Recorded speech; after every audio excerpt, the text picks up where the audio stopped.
I'm on a mission to remember more of my trips and adventures. And to do that, I have got to shoot more video. So for this epic trip to Scotland, I brought the Canon V1.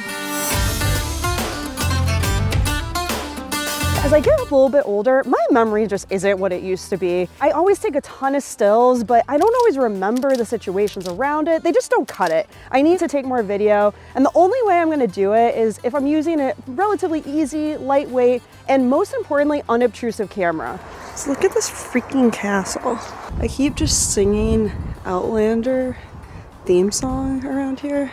The States do not have anything remotely like this.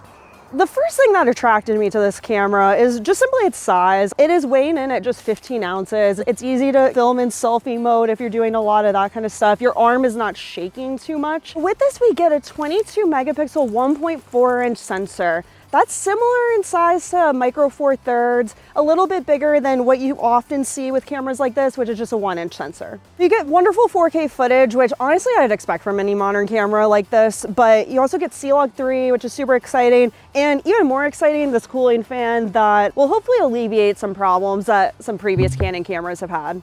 With this built-in lens, you get a nice 16 to 50 mil equivalent lens, and it's f2.8 to f4.8 depending on what focal length you're at. You get the nice, really wide 16 mil, but also when traveling, maybe I want to punch in a little bit, so you have a 50 mil to do that.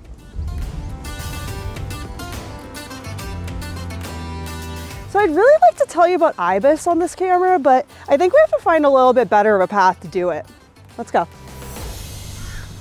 So the V1 sports some pretty great stabilization features, including lens optical IS, movie digital IS, and subject tracking IS. Digital movie IS and subject tracking will cause some cropping, but you'll get a much better ability to capture steady handheld video.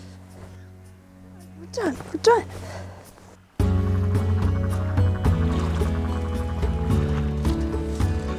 This camera is super intuitive. The first time I turned it on, it was really just immediately exceptionally easy to use. We have this wonderful fully articulating screen. It can point out like this when you're filming in selfie mode.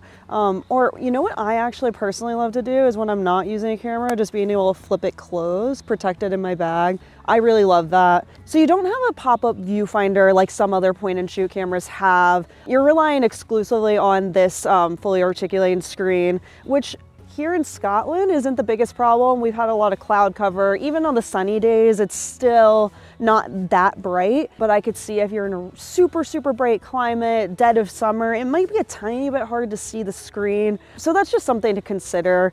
Button-wise, you have obviously an on button. It does get a tiny bit blocked when you have the dead cat on here, so I found myself, especially with gloves on, fumbling around for it a tiny bit, but I think that's something you just get used to as you shoot with it more. A wonderful feature that you have on the V1 is just a very simple little switch between photo and video modes. It's very easy, very simple.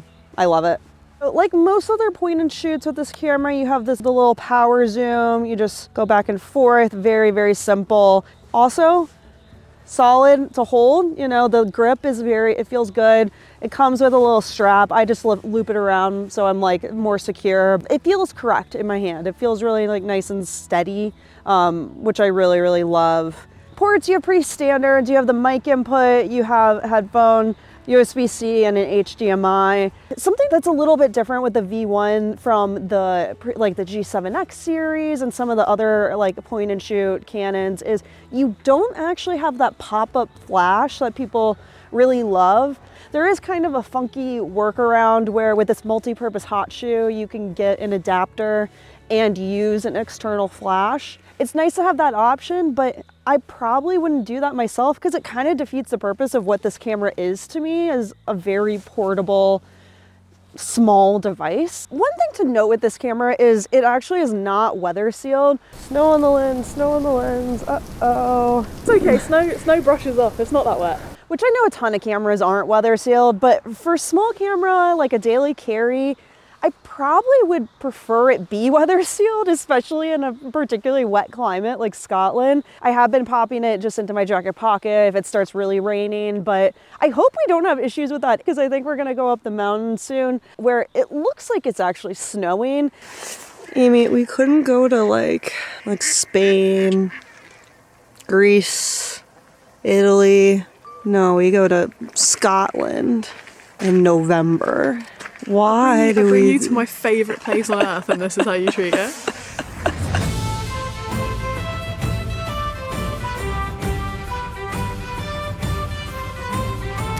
On this trip to Scotland, I have been shooting in a very standard way. I've been in 24p 4K for most of the time.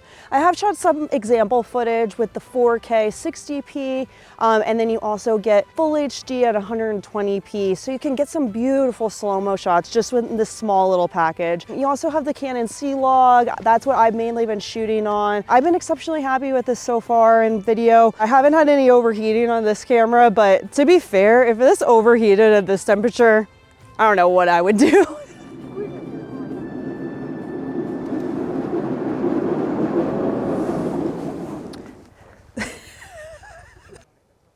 So we've been coming out from really bright spaces into darker castles and places like that. And the great thing about this camera is we have 3-stop ND filter built right into the camera. You do have to go into the menu system to change it, which is normally pretty easy to do, but I've been kind of fiddling around with gloves and my hands have been cold on this trip. I just programmed this custom buttons to ND filter on and ND filter off to C1 and C2.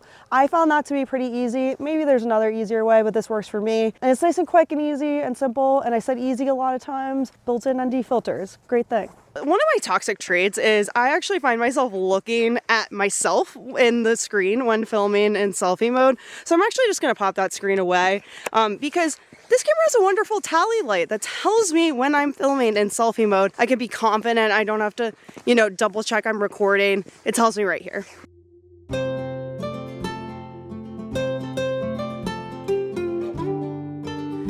So for most of this trip, I have been using just the internal mic built into the camera with this little dickhead attached. We'll see what that sounds like just in camera versus our Rode wireless mics. So I'm about, 6 feet, 8 feet from the camera, and I'm using the R5 with the 2470 today. 8 feet away, very pretty, sunny, coming through now. We got some snow on the mountains. And so this is us right here in the same spot, still about 6 to 8 feet away from the camera, but this time with the Rode mic instead of the built-in audio. A small tiny thing I will mention, when you have those Rode mics plugged in, it's kind of plugged in right where your hand grip goes. So you might need like a small little tripod or something a little bit easier to hold on to if you have a bunch of things plugged into the ports when you're using the camera. It's a little wee bit chilly. I think it's time for these bad boys. We have 10 hours of heat, baby. Oh my God, there's reindeer. There's reindeer. There's actual reindeer. Rudolph in real life. Look how exciting. Reindeer.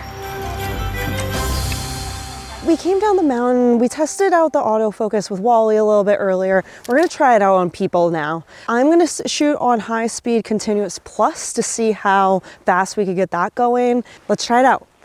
Connor, he hasn't made it past the trees. There we go. Okay, it's staying locked on his torso here. Seems to be pretty good. Oh.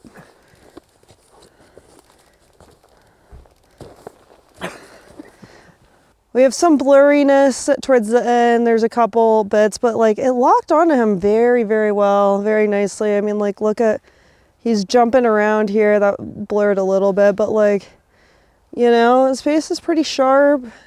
How's it focusing on my face? It's focusing pretty well. Yeah? I will say I think I'm still on animal autofocus after I just shot with Wally. That's insulting. Doing well. So if you forget to change your settings, it still is doing a pretty good job.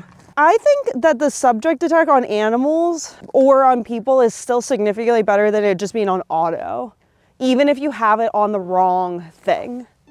While the V1 is very obviously geared towards video creators, I still was exceptionally happy with the images I got during my time with this camera. I think that larger sensor does make a great difference, along with the 22.3 megapixels for still images. You have more than enough room to work with image quality-wise, especially when you're shooting in RAW. Similar to many other compact cameras though, the V1 does have fairly aggressive in-camera auto noise reduction on those JPEG images. But that's only particularly noticeable when I was shooting just after the sunset at a pretty high ISO.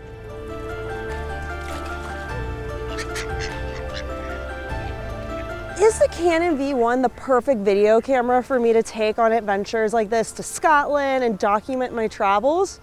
Maybe. You know, there's some things that I absolutely love about this camera, and there's a couple things that might be missing.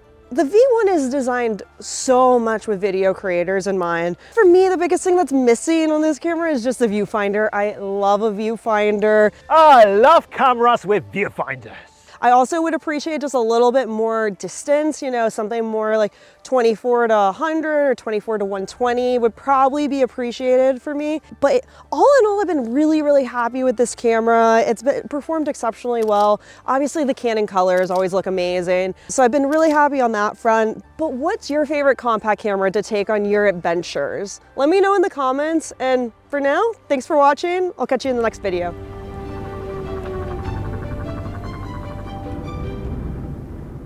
Rudolph the red-nosed reindeer had a very shiny nose, and if you ever saw it, you could never say it was ho, ho, ho, ho.